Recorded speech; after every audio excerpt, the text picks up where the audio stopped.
सोलापूर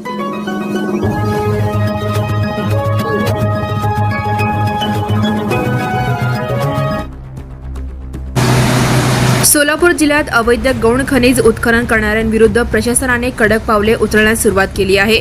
उत्तर सोलापूर तहसील कार्यालयाच्या पथकाने मौजे, कोंडी आणि बीबी दारफळ परिसरात धाड टाकून मोठी कारवाई केली। या कारवाईत अवैध उत्खनन आणि वाहतूक करणारे 6 हायवा ट्रक आणि 1 पोकलँड मशीन जप्त करण्यात आले आहे। जिल्हाधिकारी कार्तिकेयन एस यांच्या सूचनेनुसार जिल्हाभरात अवैध उत्खनन रोखण्यासाठी विशेष मोहीम राबवली जात आहे।